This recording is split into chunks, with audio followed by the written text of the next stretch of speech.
ಸ್ವಾದ ಸರೋವರಕ್ಕೆ ಸ್ವಾಗತ.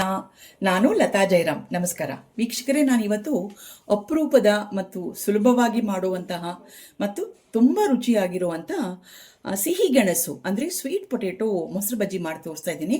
ಭಾಳ ಸುಲಭವಾಗಿ ಮಾಡ್ಕೋಬೋದು. ಸ್ಟೆಪ್ ಬೈ ಸ್ಟೆಪ್ ಮಾಡಿ ತೋರಿಸ್ತೀನಿ ನಿಮಗೆ. ಒಂದು 5 ನಿಮಿಷದಲ್ಲಿ ಆಗೋಗುತ್ತೆ ನೋಡಿ. ಇದನ್ನು ಸುಲಭವಾಗಿ ಮಾಡ್ಕೋಬೋದು.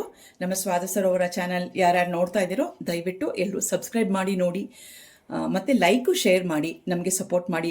ಬೆಲ್ ಐಕಾನ್ ಪ್ರೆಸ್ ಮಾಡಿ, ಆಲ್ ಅನ್ನೋ ಆಪ್ಷನ್ ಸೆಲೆಕ್ಟ್ ಮಾಡಿದ್ರೆ ನಾವು ಮಾಡೋ ಪ್ರತಿಯೊಂದು ಅಡುಗೆ ನೋಟಿಫಿಕೇಷನ್ ಮೊದಲೇ ನಿಮಗೆ ತಲುಪತ್ತೆ. ಈಗ ಸಿಹಿಗೆಣಸು ಮೊಸರು ಬಜ್ಜಿ ಮಾಡೋದು ನೋಡೋಣ. ಇದು ಎಲ್ರಿಗೂ ಗೊತ್ತಿರಬಹುದು, ಯಾಕಂದರೆ ಭಾಳಷ್ಟು ಜನ ಆಲೂಗಡ್ಡೆನಲ್ಲಿ ಇದು ಸರ್ವೇ ಸಾಮಾನ್ಯವಾಗಿ ಮಾಡ್ತಾ ಇರ್ತಾರೆ, ಎಲ್ಲರ ಮನೆಗಳಲ್ಲೂ ಮಾಡೋದುಂಟು. ಬಟ್ ಸಿಹಿಗೆಣಸು ಸ್ವಲ್ಪ ಅಪರೂಪವಾಗಿದ್ದು ಅಂತ ಹೇಳಿ ಇವತ್ತು ನಾನು ಸಿಹಿಗೆಣಸಲ್ಲಿ ಮಾಡಿ ತೋರಿಸ್ತಾ ಇದ್ದೀನಿ. ಬನ್ನಿ ನೋಡೋಣ.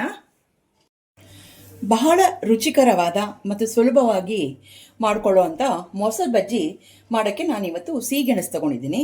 ಇದು ಬಹಳ ಅಪರೂಪದ ಖಾದ್ಯ. ಎಲ್ಲರೂ ಆಲೂಗಡ್ಡೆಯಲ್ಲಿ ಮಾಡಿರ್ತಾರೆ, ಸಿಹಿಗೆಣಸಲ್ಲಿ ಮಾಡಿರೋಲ್ಲ. ಸಿಹಿಗೆಣಸು ಅರ್ಧ kg ತೊಗೊಂಡು ಕುಕ್ಕರಲ್ಲಿಟ್ಟು ಬೇಯಿಸ್ಕೊಂಡು ಈಗ ತಣ್ಣಗಾಗಿದೆ. ತಣ್ಣಗಾದ್ಮೇಲೆ ಇದ್ರ ಸಿಪ್ಪೆ ತೆಗೆದುಬಿಡೋಣ. ಈಗ ಒಂದ್ಸಲ ಕುಕ್ಕರಲ್ಲಿ ಬೇಯಿಸಿದ ಮೇಲೆ ಸಿಪ್ಪೆ ನೋಡಿ ಸುಲಭವಾಗಿ ಬಂದ್ಬಿಡುತ್ತೆ. ಹೀಗೆ ಹಿಂಗೆ ಸಿಪ್ಪೆ ತೆಗೆದುಬಿಟ್ಟು ಇದನ್ನು ಒಂದು ಪಾತ್ರೆಯಲ್ಲಿ ಹಾಕ್ಕೊಂಡು ಚೆನ್ನಾಗಿ ಮ್ಯಾಶ್ ಮಾಡ್ಕೊಂಬಿಡೋಣ. ಸಿಹಿಗೆಣಸು ಅಂದರೆ ಸ್ವೀಟ್ ಪೊಟೆಟೊನ ನಾನು ಚೆನ್ನಾಗಿ ಮ್ಯಾಶ್ ಮಾಡಿ ಇಟ್ಕೊಂಡಿದ್ದೀನಿ. ಇವಾಗ ಇದಕ್ಕೆ ಒಂದು ಸಿಂಪಲ್ಲಾಗಿ ಒಂದು ಒಗ್ಗರಣೆ ಹಾಕ್ಬಿಡೋಣ. ಒಗ್ಗರಣೆಗೆ 1 ಟೀ ಸ್ಪೂನ್ ಅಷ್ಟು ಎಣ್ಣೆ, 1 ಟೀ ಸ್ಪೂನ್ ಸಾಸಿವೆ, ಅರ್ಧ ಟೀ ಸ್ಪೂನ್ ಕಡಲೆಬೇಳೆ, ಅರ್ಧ ಟೀ ಸ್ಪೂನ್ ಉದ್ದಿನಬೇಳೆ, ಅರ್ಧ ಟೀ ಸ್ಪೂನ್ ಜೀರಿಗೆ ಮತ್ತು 2 ಹಸಿಮೆಣಸಿನ್ಕಾಯಿ ಉದ್ದುದಕ್ಕೆ ಸ್ಲೈಸ್ ಮಾಡಿ ಇಟ್ಕೊಂಡಿದ್ದೀನಿ. ಇದು ಒಗ್ಗರಣೆ ಮಾಡಿಕೊಂಡು ಇದ್ರ ಜೊತೆಗೆ ಸೇರಿಸೋಣ. ಒಗ್ಗರಣೆ ರೆಡಿ ಆಯಿತು. ಸ್ವೀಟ್ ಪೊಟೆಟೊ ಮಿಕ್ಸ್ಚರ್ ಅಂದರೆ ಸಿಹಿಗೆಣಸಿಗೆ ಸೇರಿಸ್ಕೊಂಡ್ಬಿಡೋಣ. ಇವಾಗ ವೀಕ್ಷಕರೇ, ಒಗ್ಗರಣೆ ಚೆನ್ನಾಗಿ ಮಿಕ್ಸ್ ಮಾಡಿದ್ದೀನಿ. ಇವಾಗ ಒಂದು ಅರ್ಧ ಟೀ ಸ್ಪೂನ್ ಅಷ್ಟು ಪುಡಿ ಹಿಂಗೆ ಬೆರೆಸ್ಕೊತಾ ಇದ್ದೀನಿ. ಮತ್ತು ರುಚಿಗೆ ತಕ್ಕಷ್ಟು ಉಪ್ಪು. ಭಾಳ ಸುಲಭವಾಗಿ ಮಾಡ್ಕೊಂಡ್ಬಿಡ್ಬೋದು ನೋಡಿ, ಮತ್ತು ತಿನ್ನೋಕ್ಕೂ ತುಂಬ ರುಚಿಯಾಗಿರುತ್ತೆ. ಮತ್ತು ಒಂದು ಅರ್ಧ ಟೀ ಸ್ಪೂನ್ ಅಷ್ಟು ಸಕ್ಕರೆ. ಇದನ್ನು ಚೆನ್ನಾಗಿ ಮಿಕ್ಸ್ ಮಾಡಿಬಿಟ್ಟು ಗಟ್ಟಿ ಮೊಸರು ಸೇರಿಸೋಣ. ಒಂದು ಸ್ವಲ್ಪ ಗಟ್ಟಿ ಮೊಸರು ಸೇರಿಸ್ಕೊಳ್ಳೋಣ ಇವಾಗ ಇದಕ್ಕೆ.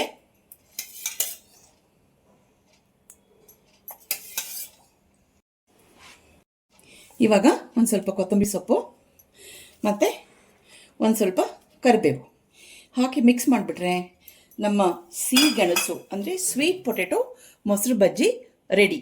ಇದು ಚಪಾತಿ ಜೊತೆಗೆ ಅನ್ನದ ಜೊತೆಗೆ ಕಲ್ಸ್ಕೊಂಡು ತಿನ್ನೋಕ್ಕೆ ತುಂಬ ಚೆನ್ನಾಗಿರುತ್ತೆ. ಸೊ ನಮ್ಮ ಸ್ವೀಟ್ ಪೊಟೆಟೊ ಸಿಹಿಗೆಣಸು ಮೊಸರು ಬಜ್ಜಿ ರೆಡಿ ಆಗಿದೆ. ಸುಲಭವಾಗಿ ಮಾಡ್ಕೋಬೋದು ವೀಕ್ಷಕರೇ. ಮನೇಲಿ ನೀವೆಲ್ಲ ಟ್ರೈ ಮಾಡಿ. ಗೆಣಸು ಸೀಸನ್ ಬರ್ತಾ ಇದೆ ಇವಾಗ, ಸೊ ಸುಲಭವಾಗಿ ಮಾಡ್ಕೋಬೋದು. ಊಟದ ಜೊತೆಗೆ ತುಂಬ ಚೆನ್ನಾಗಿರುತ್ತೆ ತಿನ್ನೋಕ್ಕೆ. ಆರೋಗ್ಯಕ್ಕೂ ಸ್ವೀಟ್ ಪೊಟೆಟೊ ಒಳ್ಳೆಯದು ಅಂತ ನಿಮ್ಮೆಲ್ರಿಗೂ ಗೊತ್ತಿರೋ ವಿಷಯನೇ. ಇಷ್ಟು ಹೇಳಿ ನಮ್ಮ ಈ ವಿಡಿಯೋ ಮುಗಿಸ್ತಿದ್ದೀವಿ. ಮುಂದಿನ ವಿಡಿಯೋಲಿ ಸಿಗೋಣ. ಅಷ್ಟವರೆಗೂ ನಮಸ್ಕಾರಗಳು.